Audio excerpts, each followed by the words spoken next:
Good evening, everybody. Welcome back to another panel discussion on finances. We want you guys to come on in. We had a great discussion last month, excuse me. And we're back again for part two with John Feast. Of course, I'm Pastor Nick and Bishop Evans. And as you guys are coming on, we ask that you would please share at this time. I thought we had a good discussion before we got started. Oh, we ain't true. that is true. Also, we were actually rolling. Yeah, that's what happens. That's what happens when people that know each other get together. Yeah. It's crazy. Don't get to see each other like we used to. Yeah, haven't seen each other in person in forever. Well, no, man. Too long. I know. So, which way are we heading tonight? Today we're heading on. Hi, Barry. Thanks for joining us. Oh, hey, Barry. Yeah. A mix of budgeting, debt elimination, and if we can get to it, things to save up for your child's future as well as retirement. I'm sure the retirement, if the kids think, maybe have to be a whole nother segment, but the budgeting and the debt elimination, I think will be something good for us. I've talked to people, they've used this year to get out of debt. I mean, because they're not going out shopping like they used to and traveling and, they're paying off debts like crazy. And then some people are racking debt up because they're online shopping all the time. There's pluses and minuses. So I figure we talk about stewardship and discipline and some other stuff. So sure.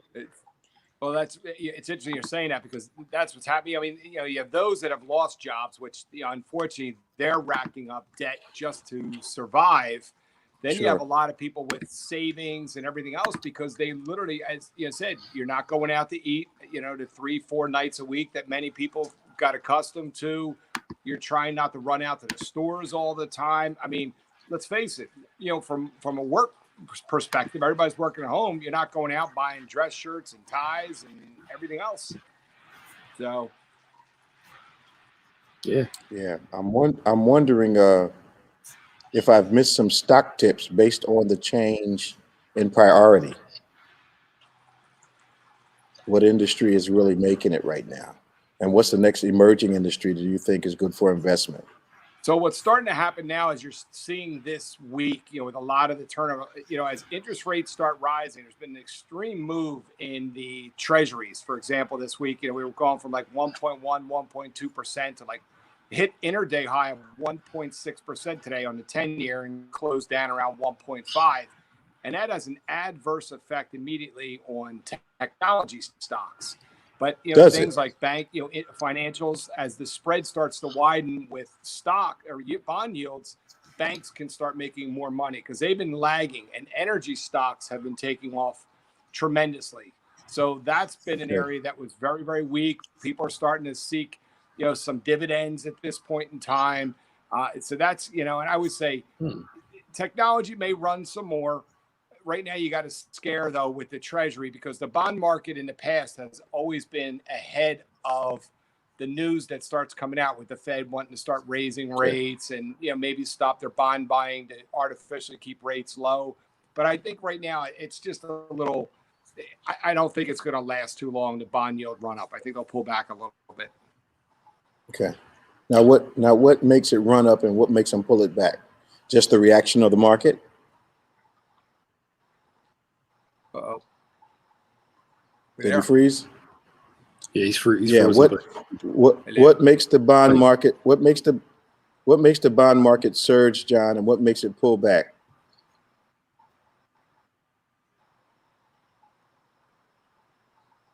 No, well, he's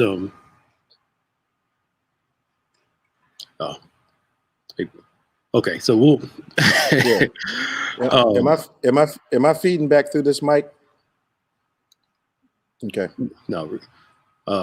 He'll be back. Yeah, he'll be back. So for those of us that are on, I saw something interesting today. Okay. I thought how the saints can get their finances in order. Mm-hmm. First thing, they must be biblical givers. Mm-hmm. Second, They have to eliminate debt on anything that does not appreciate. Mm-hmm. Thirdly, they've got to begin to invest, maybe in little pieces, but start to invest in things, even if it's a little bit at a time. Mm-hmm. And they've got to have a plan for saving, investing, and debt elimination. Yeah. And that can lay the foundation for getting those finances together. Yeah. There's actually as you brought that up, there's a graphic that we sent out to our members earlier this year. Maya, do you have did you take the savings calendars out of the back? If you can find them, can you put them up for us? Where we led them through how you can save up to $10,000 this year. Okay. I think one was 10, one was like 5, one was like 3, and one was like 1,300. Okay. And we just told people get in where you fit in. And actually, it's a calendar of how much you save every single week to reach this goal. Okay. So they can take the guesswork out. Sure. But you're right. I think that because remember the one class you taught before, how to get out of debt and save at the same time. Absolutely. We always think of it either or, rather you can do both at the same time. Yeah, that's painful. Yeah. That's painful. Yeah. Hey, John, you can hear us? Can you hear us now, John? Yeah. Okay. Tonight. Yeah, probably because we're chilly up here and you're warm down there. I said because we're chilly up here and you're warm down there, so it's causing a problem with the sound. Yeah. So Bishop, you brought up a great point about the whole the different bond markets and all this stuff. And then when John brought up the interest rate, I noticed, and I was reading something, that the housing market now, there's not that many houses for sale right now. And I was thinking they're saying that the interest rates are going up. Is that because people bought so much property in the last year that because the interest rates were so low for investment? Like how does that all work out? I think. Can you guys? Yeah, go ahead, John. All right. Yeah. Property values have increased because people, when they go out and buy a house, they buy a payment. Let's say you can afford $1,000 a month. Well, you got to include. When interest rates are really low, you can buy more home for your money. Well, so what's happening is then the prices of houses start a little, and then what happens? That affects mortgages, and therefore it'll put a lid on the housing prices. So it'll start slowing down. Maybe down a little bit over probably 10-15% is possible. Okay. Now, a lot of times too, do you find, John, that there's an insecurity in selling homes right now because of the pandemic? People not being assured of their workplace and. It's not fear, but it's like, what are you going to? The hard part is going out and finding another house to go purchase. Yeah. Looking and in that there's nothing, or they go immediately. So there's no inventory. A lot of people are staying at home and spending money on houses. Picks them up. So stocks like Home Depot, those home restoration stocks have been doing very, very well this past year. Okay. Cool. John, are you on Wi-Fi or are you on data? Because you still skip it a little bit. Okay. You know what I'll do? I'm going to try to back another. Okay. All right. Okay. Well, we have those graphics. Mike, can you put it's 4 of them, right? I think it's 4. And we actually have this on our we posted this online. This is the $10,000 one right here. Okay. And it shows you week by week how much to put in to do the $10,000. Now we're telling people this is on top of we should normally be saving at least 10% of our income anyway. Right. This is on top of that 10% income that we save. So some people may not be able to do the full 10,000, but this was a good option. Can you put the other ones up too? This one is for $2,700. I think most people can do this. This is going out to eat during the course of the year. Yeah, you're doing that anyway. Yeah, we spend this going out to eat on a. Yeah. Y'all take them back to the first one, because this lunch money right here. Yeah, but this is a $5,000 one. But you're right. This $5,000 one is lunch money too. So it's $20, and then 35 the second time, 45 the third week, 125 the fourth week, back down to 25. I see how it rolls. Yeah, and it keeps on building. And that was the one that's $1,300 one. Yeah, but like you said, the $10,000 one. but Bishop, if you want those graphics, you can just let us know, and we can email them to you. In Embrace class, we talk about annualizing our bills and everything. Absolutely. I don't think we annualize how much we spend in lunch. Breakfast. Can you kind of help talk about that? The amount would blow our minds. Mm-hmm. So the example that we usually use is when someone comes to sell you something, and they say, "Well, it's only going to cost you $25 more a month." And the reason they state it like that is because if they said it's going to cost you $300 a year, you'd be less likely to agree. Mm-hmm. So when someone offers you additional cable service, and they say it's only going to cost you $50 a month, you have to multiply that times 12 and see what that amount comes to. And then think about what that amount of money could do to contribute to your household, eliminate some debt or whatever, something productive. But if you analyze your monthly bills, and analyze your prospects for bills, it'll cause you to hesitate a lot longer than you would normally. Because if you realize $50 a month is $600 a year, that's a couple trips to the grocery store. That may be a car payment. That may be half your rent or mortgage. It could be anything.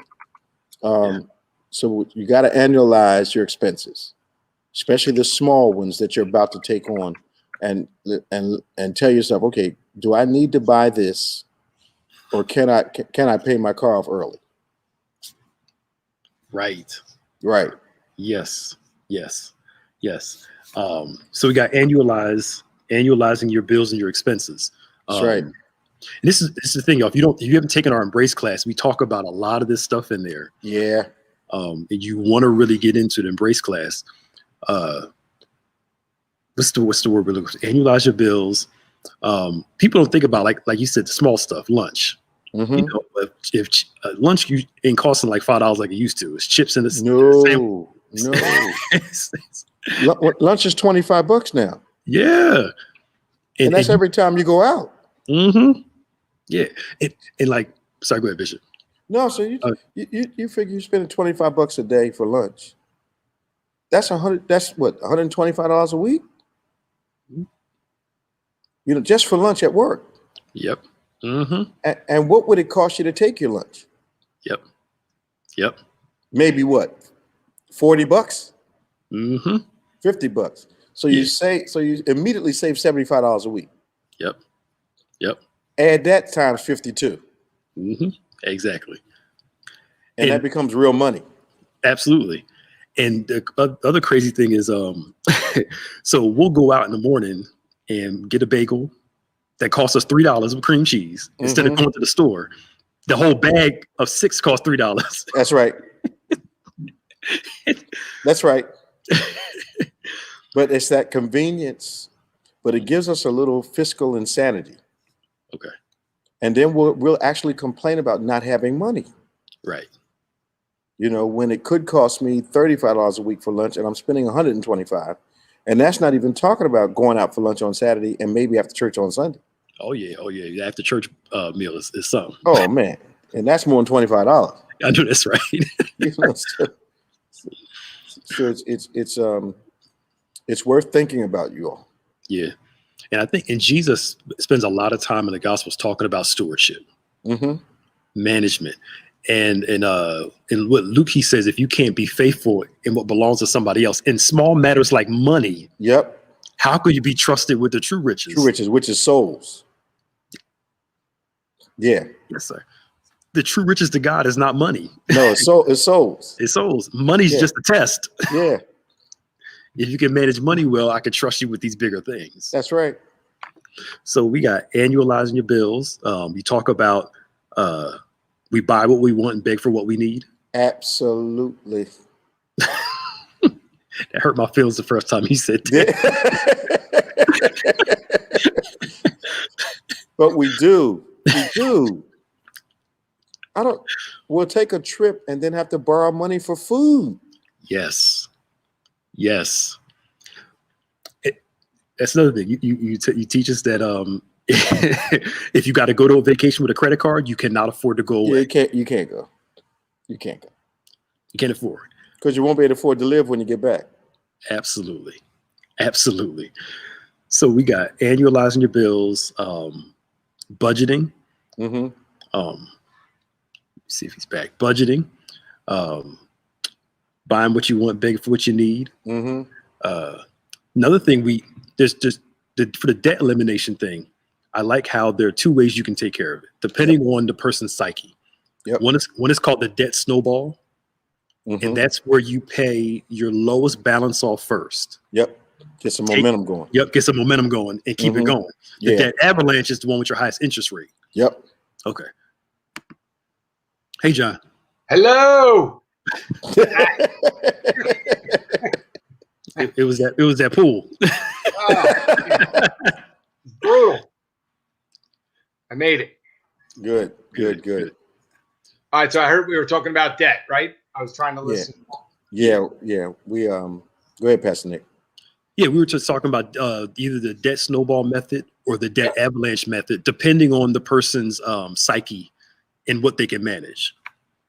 Yeah, like you said, the biggest thing is, you obviously have to have a budget, know with what you're working with. In order for like the debt snowball to work, you have to know, what your credit card debt is, know what your minimum payments are. And I always say it's not a sprint, it's a marathon. You got to take your time and really set up. I know we've had great classes on that in the past. For example, let's say you have $10,000 in credit card debt and maybe you have 5 different credit cards. You always want to start with the one with the lowest balance at the top and just pay your minimums from the bottom up. And it has nothing to do with interest rates or anything. It's just the lowest balance to the highest balance and stack them just like a pyramid. And then what you try to do is, if let's say your minimums are $150 a month and you've earmarked $200. So you'll start with your, pay all your minimums from the bottom up. And then what you'll do is at the very top, you're going to overpay that one. Whether, let's say it's $50. So if you have $150 to work with, so you're going to overpay, you'll be sending $100 to that one. And you're going to keep doing that. And ultimately what happens is when you get that paid off, it's that euphoric feeling of success that you've eliminated a credit card. Now, you don't want to go and close that credit card because that's another factor of your credit history and your credit score is the length of your credit.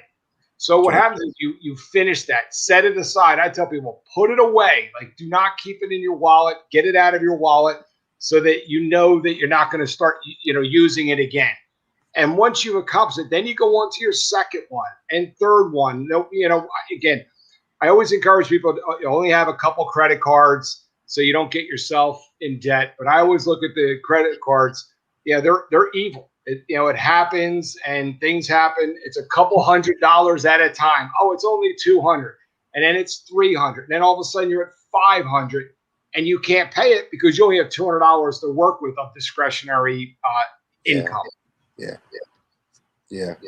I'm not sure whether the debit card or the credit card is the most evil, but both of them they have their liabilities. It's funny, Bish. I'm still old school. If I need cash, I actually write a check and I go to the bank and I cash it and get my money. It's my There you go. My father started that years and I still can't break the habit. Everybody looks at me, what are you doing? You're not by yourself.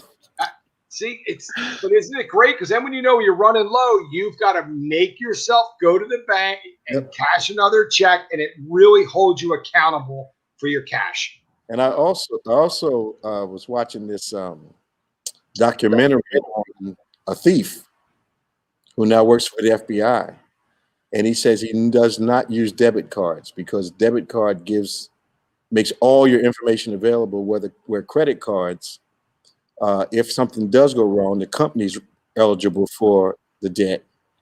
Whereas with a bank, a debit card, it takes them at least a month to give your money back, but the hacker has everything about you from the debit card. It's a great point. Yeah, because you have the credit protection with the credit cards, and I always say if you have the money to pay it, use your credit card. And I'll literally show you right now. Here's some of my receipts over the last couple of days. yeah. So here's my receipts. I will then just sit down and pay them even before it ever even gets billed to me. I send the money from my bank and pay it before it ever hits it. Absolutely. So keep your, you got to stay strict.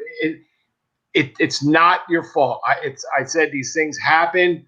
It's happened to many people in the past. So many times, when I first got out of school, you get yourself where you're working and then you think you can get caught up, and it's like all of a sudden it happens. It happens to everybody at some point in your life where you get out over your skis and you're like, whoa, I got to slow this down. And one of the best ways I said is not using a credit card. I go get cash. When I run out of cash, I got to go get some.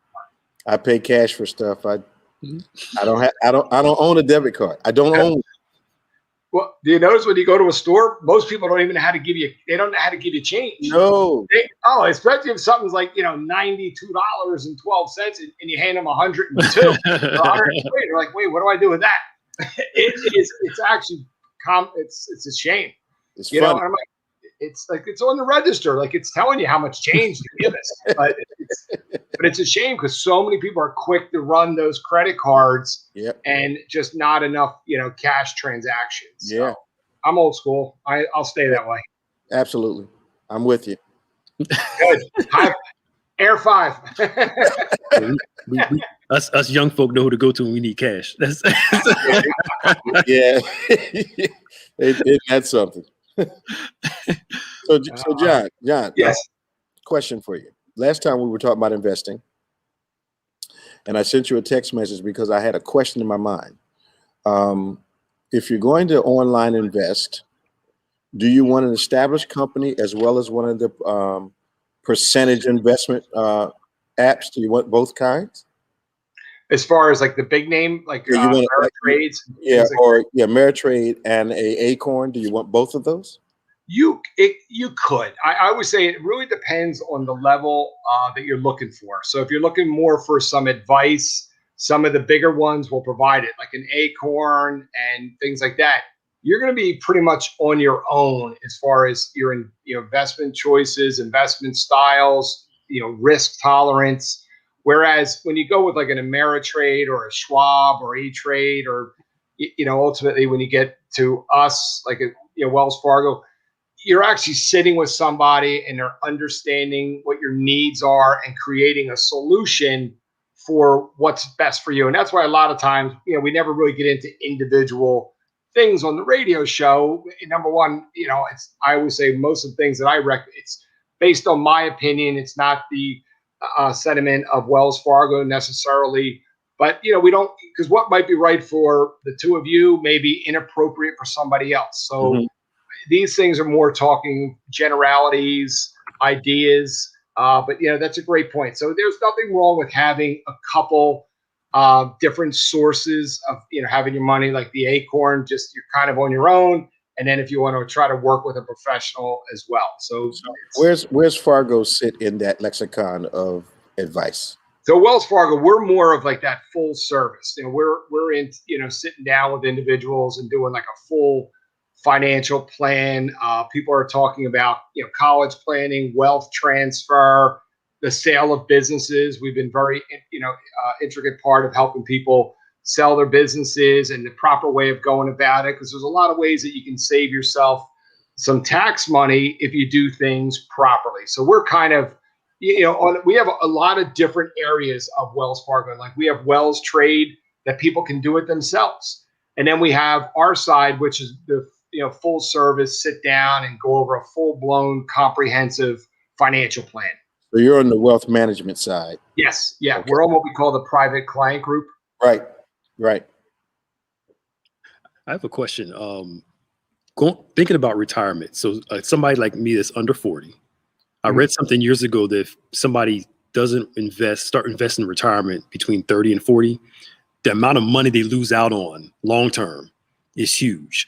What are the investment strategies for the 40 and under crowd versus those who are the 40 plus crowd? So 40 and under is, the younger you start, the better off, because you have more time for your money to compound.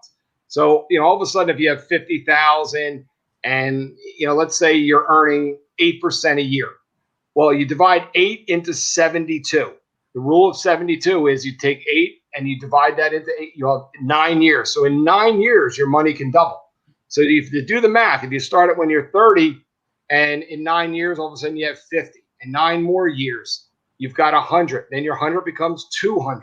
So you can see the sooner you start, the better off you are. And so the higher your returns, if you're getting 10% returns, it's 7.2 years. So it's what we call the rule of 72. That's your basic, thing. If you're getting 12% occasionally, it takes you 6 years for your money to double. But then you're getting a lot riskier when you start looking. I always say when you look at that, what we call the efficient frontier, the more risk you take on, yes, the greater the reward.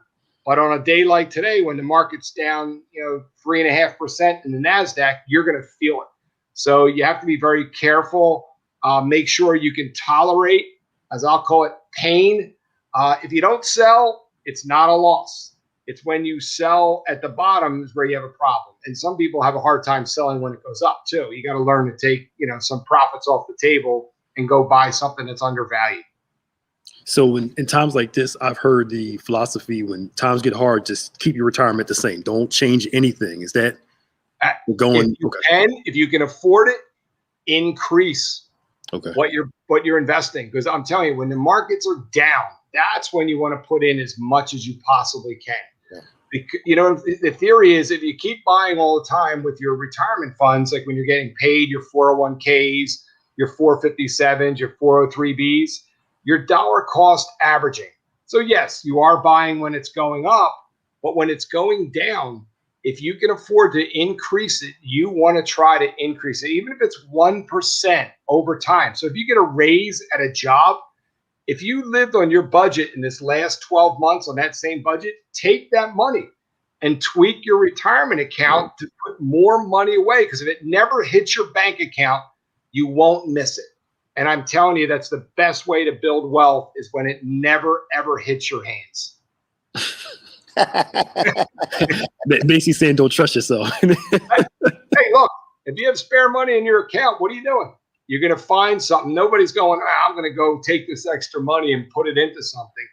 Very, very rare. But if you do it from your paycheck on a pre-tax basis, it's a great way to build wealth. And the younger you are, you can actually do some on a pre-tax basis and some through a post-tax, through a Roth 401k contribution as well. And that's with after-tax dollars. Okay. So you think having would you have multiple retirement accounts or just like maybe one? How do you work that out? So like you always have, if you're with your employer, you obviously have one plan there. And then if you have, let's say you've had multiple jobs and you've got all these little pieces at various institutions, that's where you might want to sit with somebody and get it consolidated. Because a lot of times, or even if you're working with like several different financial advisors, that can get very tricky as well. Because then you have advisor allocation. You got one guy telling you one thing, another guy telling you something else, and neither one of them are communicating. So it's very, very important that you get someone that you can trust and trust in what you're trying to do. And you have so you may have your active employment, retirement account, and then you may have an IRA where you can consolidate all your other holdings and pull them together. So yeah, you can have two. So John, what happens when, say, somebody's like 50, they've had maybe 2-3 jobs. So they might have been around 7-8 years on each. Do they have an unknown or untapped partial retirement at those places of employment? Yes. So let's say they left and they didn't roll it over. They could still potentially have a 401k at their former employer. The problem there is they're not responsible to watch what the money's doing. So it really becomes your issue. So there's really no oversight on that money. So you have to be very careful. And the other thing that happens too, and I'll share this. We had a friend down here in Florida that recently her husband had passed away, and he had an insurance policy that, believe it or not, went to his ex-wife from like 30 years ago, forgot to change one of his beneficiaries. And that happens more often than not. So, and I'm not saying that divorce is okay. It's just, it happens. It's happened to myself.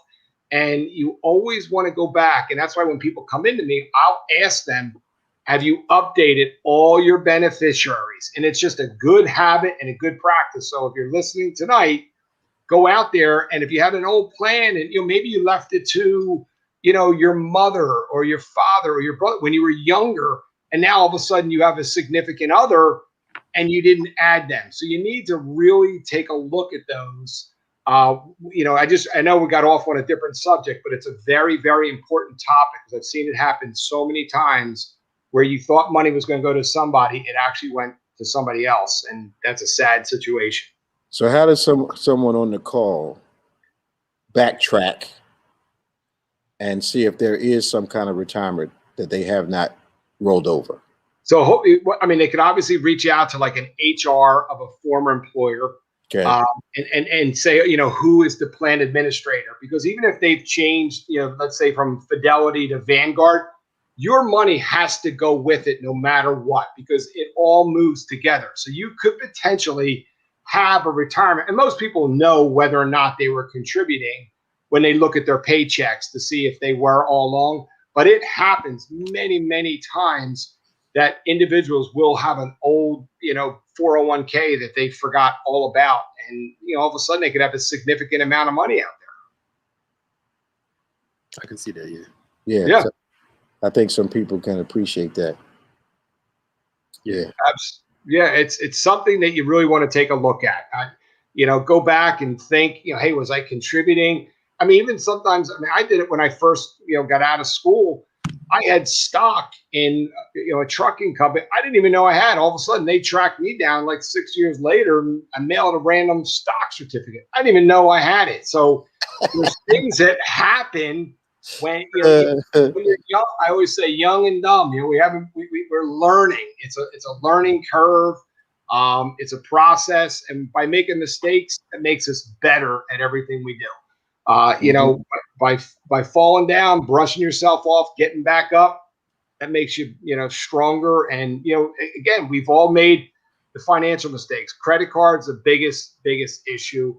We've helped individuals. We've recommended where you got to do a bankruptcy once in a while and just hit, I always say it's hitting the reset button on your credit to kind of straighten out your financial career. But so valuable and so important to really work on your credit over time, because it's so valuable, and that's what gets you the lowest rates. Got a question. What's a good age to start collecting? I guess it's SIS, 66 or 70. Is it taxable? So it's a great question. Again, a tricky one. It really depends on your situation. So let's say you're nearing retirement or you're in retirement now and you're trying to decide.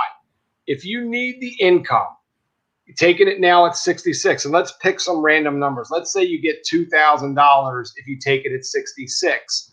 Each year you don't take it, that will go up 8% per year, simple interest. It's a very straightforward formula that the Social Security Administration gives you. So, maybe you're going to work your way up to get like $2,200. But here's what I always say. If you wait those 4 years, all right, if you're getting $2,000 a month right now, that's $24,000 a year. Okay. If you waited 4 years, how much are we looking at? $96,000 that you would have left on the table in order to get yourself another $200 or $300 per month. It'll take you about 8 to 11 years to break even. So it really depends on your situation. I think if you're finished working and you've hit that magic, what they call full retirement age, and some people it's 66 or 66.5, or like my age is 67 now. So if you start it too soon, you can get taxed on it. So it really, again, depends on your situation. It can be taxable depending on how much income you have. So it's a great question. So it's better to claim after you stopped working? Yeah, exactly. So what happens is, let's say you're still working full time at 66. You won't get penalized. So if you could use that added income, and I have someone right now that I just did in Louisiana, I have them using all that income that they turned on from Social Security, and he's paying down his mortgage over the next 4 years. He'll wipe out his mortgage. So all of a sudden now when he's 70, he'll have no mortgage. So there are ways to use it as a tool for if you still have some debt right before retirement, because I really like you to go into retirement with as little or no debt as possible. And that would be a really, it's a great way to, use it. So sometimes I utilize it, tell people to take it, and let's get things paid down. Cool. We have another question. How can you make a grandkid a beneficiary? Depending on the age, not knowing ages, the situation there is if they're young, you would want to try to set up, some type of like trust. A credit shelter trust, and you would leave it to a trust for beneficiary of that child. If the grandchild's over 18, you can name them as a beneficiary. So if they're young, you want to make sure it doesn't cost a lot to set up, a very, very basic trust. And it's a testamentary trust. So it appears upon your death, all of a sudden, this trust account, the money gets in there. The most important thing is picking a very reliable source as your trustee. Okay. Great question, though. So it really depends on age. Okay. Is that the same for just, somebody's kids also? This just applies for a grandparent relationship. Absolutely. It's okay. Even for your children, like, when you're young, you have young kids. So you would name your spouse first, but then what you would want to do as a contingent beneficiary, you would want to try to establish some type of a trust that would appear at your death, or if something happens to your wife as well. So they're the type of things that you really want to look at. Okay. That's cool. Here's a question about retirement. Life insurance. Is it better to have whole term? What's the benefits? What's the pluses, minuses? What should you do? Okay, another great question. So term insurance it's exactly that. It covers a very finite period of time. So whether it's a 10-year period, a 20-year, 30 years. So when you have real young children, I always say 30 years is what you want to look at, because then you're going to take them through growing up, college education, and maybe getting them kickstarted, or it would pay off your house. So what I try to do is have everybody, we do a calculation. What's your mortgage debt? What educations could potentially cost? And then the loss of income, if something were to happen to you and you're the breadwinner, you want to kind of do that math and then get yourself, so you can get a lot of insurance for a little amount of money when you buy term. But the problem is, when do we start having health issues? Later on in life, when we're in our 50s or 55. Some people, let's take COVID, for example. It's beaten up a lot of people. Unfortunately, there's a lot of deaths associated with it. And, it's tough for some of these people now with these health issues to potentially get whole life. Wow. So whole life is there for your entire life. And some people that make a lot of money, they will overfund those policies, because as you accumulate cash value on those, you can take that money out later on legally tax-free. So there's some great things. So I don't look at neither one. They both have a purpose. One is a finite period, covers all your bills between now and when your kids, are getting out there on their own and building wealth for later on. It can be a very, very valuable tool. Or look, if you're in your 50s and you still think, you're still healthy, get yourself a permanent policy, that you can fund for, basically you'll be there for the rest of your life. What does overfund mean? So, for example, let's say you have discretionary income of maybe an extra $5,000 a year.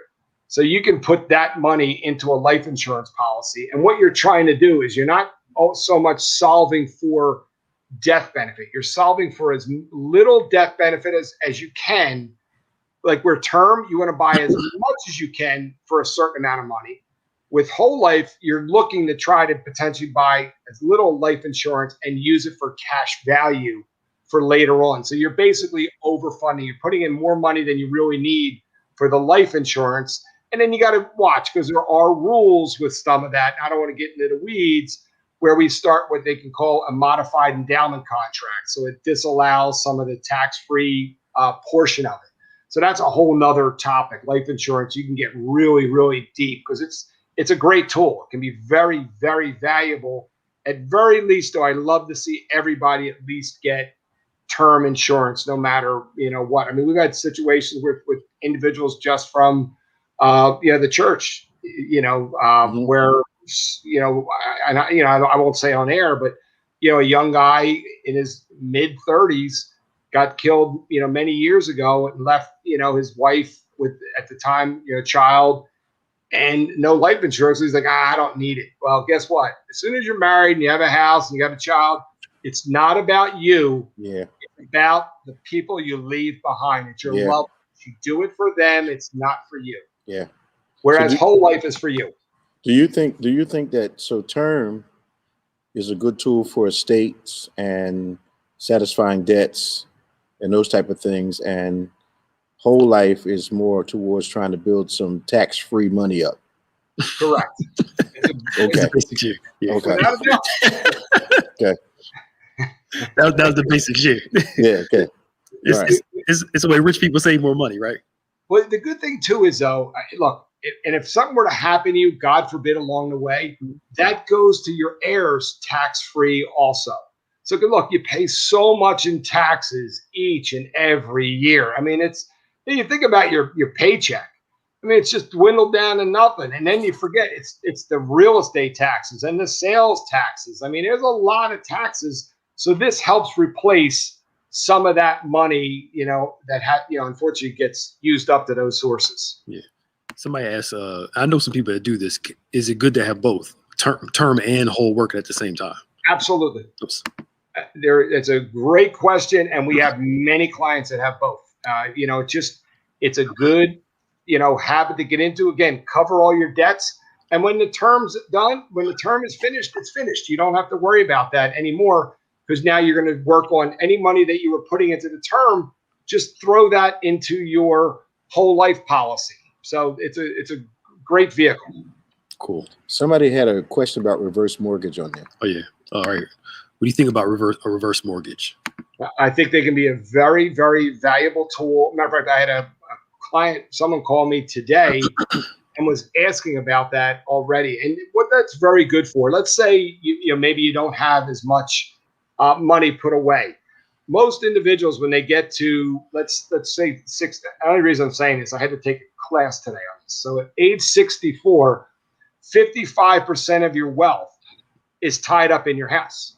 Now, let's say you need extra income and your home's paid off and you're 70 years old. What you're doing is basically you're getting a mortgage, but instead of you writing a check every month, it's accruing. So let's say your house is worth $400,000 and you get a $200,000 reverse mortgage. So now you have access to the $200,000, you put it in a bank account, and you can do it. You could have it monthly, lump sum, or you could do it as a line of credit. So now all of a sudden that $200,000, though, each month that's going to go up.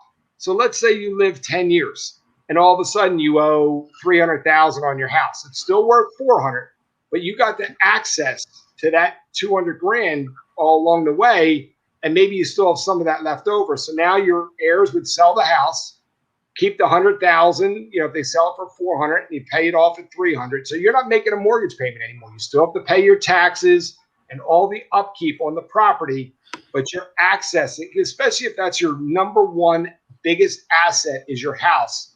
It's a great way to tap it. It may not be right for everybody, but it can be right for some people. So it's a very, very good question. So it can give you like what we used to call a nest egg, but a healthy nest egg. Yes, Yeah. absolutely, Bishop. And it's great for a lot of people have, like, some of them own like 2 houses, and maybe what they want to do, because if you think about it, unless you're renting your primary residence out, you can't get rewarded for any of the equity you have in your house. So that's the difference here is you're tapping that equity now while you're alive, and maybe you're doing things with your kids and going on vacations or paying for educations. And so your kids don't worry about if they don't make a lot of money on the sale of your house. They got to enjoy life with you now. So it can be a very, very valuable tool. So it's paid off with either selling the house or from the death benefit on your insurance. Is that how it's paid off? It could be, yeah. Because what happens too is I had a situation just now. A big prominent singer from the 60s recently passed from COVID. And he had a reverse mortgage on his house, but it's a situation when he did it in 2008, they were giving you so much value. For example, let's say the house, I'm going to pick numbers. Let's say it was worth 200. They gave you back then almost like 70% value. So let's say 140 grand. Okay. Well, now all of a sudden he owes 300 on the house that's worth 200. So guess what? His girlfriend gets to hand the keys to the government. It's now their problem. So you don't have to worry about it. She gets to live there for a year. Normally it was 6 months, but due to COVID now, they're extending that for a year. So if there's no equity, you've got some time. But if there is equity, you want to try to sell it, and your family gets to keep that money. So it can work against you too. You got to be very, if you don't care about the asset later on, because sometimes kids are like, look, Mom, Dad, we don't care if you guys get a reverse mortgage. I don't want the house anyway. And it's a way of tapping that equity while you're alive. Sure. Okay. Another question. So what if you're collecting widow's benefits? When can you collect the SS, Social Security? Yeah. So I think it depends on, again, I don't know ages. So if you're collecting like a widow's benefit, and it depends, if the widow's benefit is greater than what yours would be, you're better off keeping the widow benefit. So it really, every situation is very unique. So for example, if you're younger, you're not going to get as much. If you're age 62 and you're a, widow or widower, you're going to get less money than you would at 65, 66, and 70. And it all depends. Like if, with somebody that was working, sometimes you may want to collect, your spousal benefit, or, in this case, basically the death benefit. It depends on which one's higher. So if you can get by with a lower one and wait till you get the full retirement age of 67 or 70, then you can shut off that one and turn on your own. So there's a lot of neat tricks that you can still do with Social Security, again, legally and above board. But there's a lot of things that people don't realize that are out there. I mean, they said a classic situation was this gentleman I have in Louisiana. He didn't even realize that he should turn his on at 67, and his spouse is going to turn on her spousal benefit now, which is basically 50% of what he's going to get. So all of a sudden, they picked up like $3,300 a month of income in one phone conversation. Wow. And then she can turn hers on later on when she turns 70. She can shut that one off and turn on her own. Wow. Yeah, Social Security is another great topic that we could actually do a whole thing on one night. Yeah. Okay. Wow. Just maximizing what's there. You paid it all your life. So now you're just, reaping what you sow, as we talk about all the time. You're just harvesting it. You hear people say, will there be Social Security later on? They've been saying that for a long time. How do you feel about that? I've been hearing that since I was young. Yeah. That's what I thought. That's what I thought. I keep saying, look, it'll be there. They will find a way to fund it. Just like they're finding a way now to go spend, another 1.9 trillion bucks. they'll do it. It's a scare tactic. Every administration, I don't care what political affiliation you are, it doesn't matter. Every one of them just talks about it. It's just a great, they like to scare people. It will be there. Don't panic. They don't want to lose the senior vote. No, exactly. You don't want that uprising. That's right, because they vote in midterms. Young Doc, they come out. Yeah. They come out. And vote. Oh man, as I said, we got to deal with this again. Like, yeah. Politics. So I think the last couple stimulus checks, if I'm correct, they're supposed to be considered a tax credit for us now, correct? Yeah, well, you won't have to worry about paying tax. The bottom line is people are worried, because a lot of times when they do these things, you're like, all of a sudden you get a, 1099 that you got to pay tax now on that money they gave you. Nobody will have to, if you qualified for any of the stimulus checks, you will not have to pay tax at the state or federal level. So just, rest assured. You will, if you're getting unemployment, different ballgame. That is all taxable income. Okay. Cool. Any other questions before we get out of here? It's almost 8 o'clock. Some good stuff tonight. This is a great question. Yeah. Okay, so I'll say this: if there any for the both of you, any advice that you would give to the younger crowd? Because we all talked about being younger. I wish I can get some of my early 20s money back on shoes and sneakers and woo, man, I wish I could get some money back. And what advice would you give to somebody that's up at the retirement age? What's the best financial advice you give? Here's what I'll say as a parent, you have to be the steward. You got to guide your children into any mistakes you made. Start them young, get them, saving, have them accountable. Like even if they want to spend money, make it painful where they have to, save for it. It's through doing chores, maybe doing added chores, and they can earn extra money. But, teach them where, giving, whether it's the church, charities, and then saving a portion of that money. Get your child. We did it with our youngest daughter, and, we didn't do it with the other ones, but we started with the youngest one, and she had to put money away when she was younger. It doesn't matter. And you learn from a lot of people. So that's one way. Teach your kids how to do things. Get them, teach them the basics of just even, a check register. People don't even know how to keep a check register anymore because everything's just, they run those credit cards or the debit cards and that does it for them. So again, teach them. I write everything in. Every single transaction gets handwritten into my checkbook and check registers. I don't know if I have one with me, but I was going to pull it out of the drawer. And I keep them. And if you're in retirement or nearing retirement, you want to really sit down. Those of you that have had former employers, go check those plans.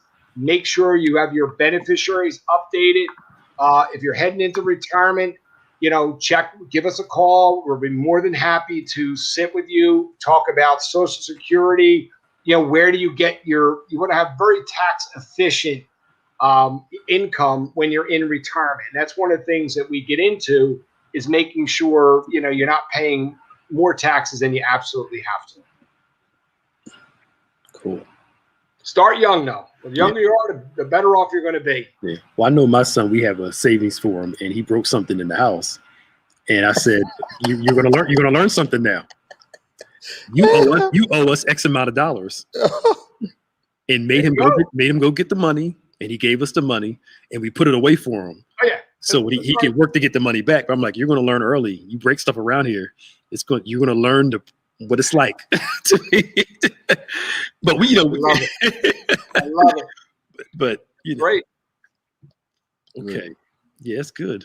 Robin, I missed your question. Some of them are gone. So yeah. Oh, yeah. John, I do this. The $5 bill, the $5 bill thing you teach. Hey, Kel. Hey, Kathy.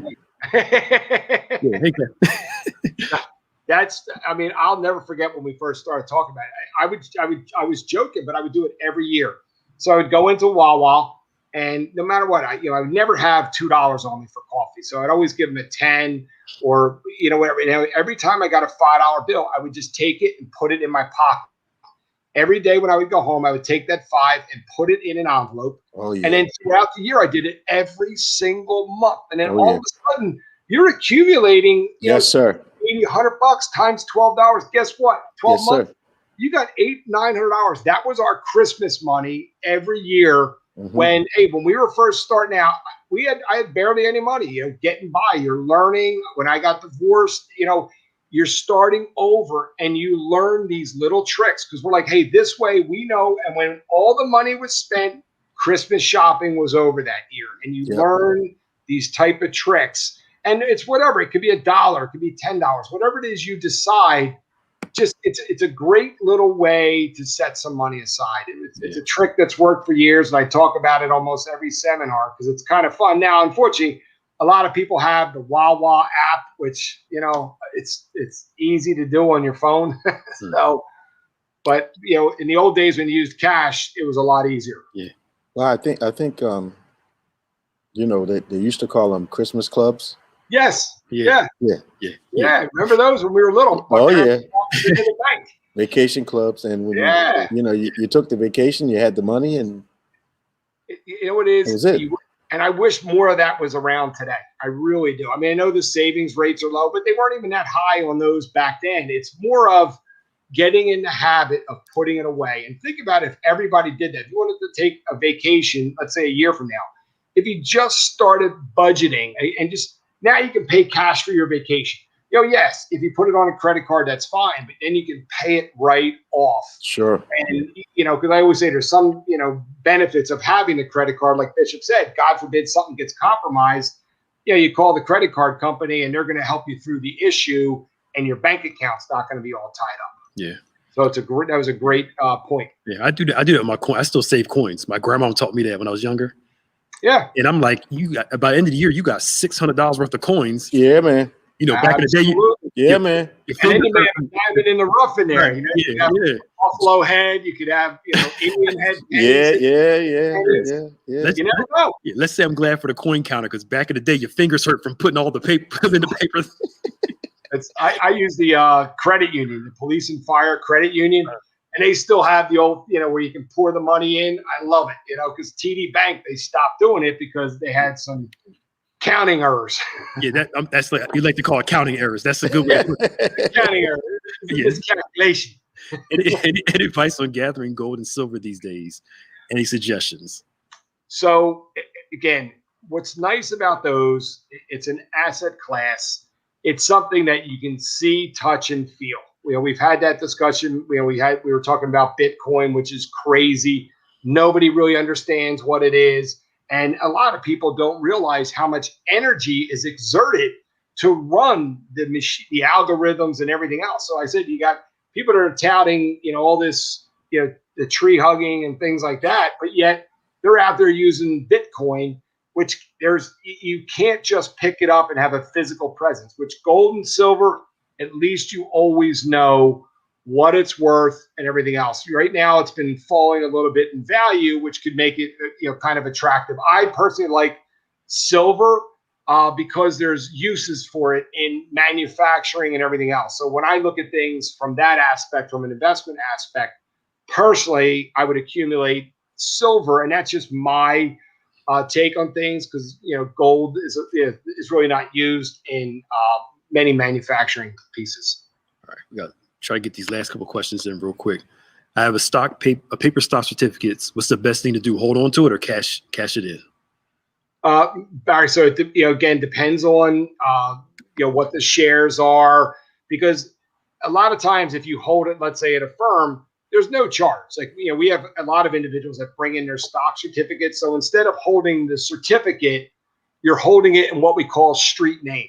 So you open up an account and you're just depositing those shares in an account, and then they're readily able to sell. Because with a stock certificate, you'd have to take it, put it in, basically turn it into a brokerage firm, then sell it. So you've got some days involved. Whereas if it's already held with a brokerage firm, if there's any stock splits or any dividends, you can reinvest them. So, nobody really holds stock certificates anymore. So it really depends on what the stock is and how many shares and what it's worth. Cool. How much do you need to open an IRA? Can I transfer money I made from stocks to my IRA without penalty from Robinhood? So, for example, it's pretty much yes to all those. You can move it over, but you'd have to do it as a contribution. So you have to have, if you have earned income, you can make an IRA contribution. So again, you have to have earned income from a job. You can put money in for you. And then if your spouse is not working, you can do a spousal IRA as well. So you can do, basically $6,000 if you're under 50. If you're over 50, you can do a catch-up provision and add an additional 1,000. So yeah, if you have profits in one, I always say all you're doing is taking it from your left hand, putting it in your right hand, and you're getting a tax deduction for it. Or you can use a Roth IRA on an after-tax basis, put the money in, it grows tax deferred, and then when you go to take it out, it has to be greater than 5 years. Then you take that money out, and that's tax-free. So it really depends on your situation. Great question. If you've made money, take advantage of it, and now let it grow tax deferred for you. All right, last question. I guess you know what these means. I think it's LTC insurance important, or ITC. You know what that means? Yes. Hello, Carolyn. Great to see you. She's been with us a long time. We thank you. It's a very good question. So long-term care insurance, the odds of somebody having to go into a nursing home, and let's just take any married couple, the statistical probabilities are close to 40 to 50% that one of you at some point is going to need some type of care, whether it's assisted living or full-blown, long-term care. And the younger you are when you get it, obviously it's less expensive. But here's where we utilize a tool through life insurance. There are many policies that will allow you to access that death benefit for long-term care insurance. So there's ways to be able to do things like this. You just need to sit down, but long-term care insurance, think about it. We carry homeowners insurance, we carry auto insurance, and the odds of a home fire are extremely low. I'm not saying it doesn't happen. I'm sure we've had people that have had it, but the problem is statistically it is extremely low. But yet long-term care insurance is extremely high, and yet very few people still carry it. It's a great question, and it's something to seriously consider. Cool. All right. Well, Bishop, you got any questions? Anything you want to? Nah, this is great. This was great. Great conversation. Yeah. It's fun. I'm sorry I had some technical difficulties. You made up for it. Yeah. You're enjoying 75-degree weather. All right, y'all. Thank you, John. Thank you, everybody. Guys. See you guys later. See you now. Take care.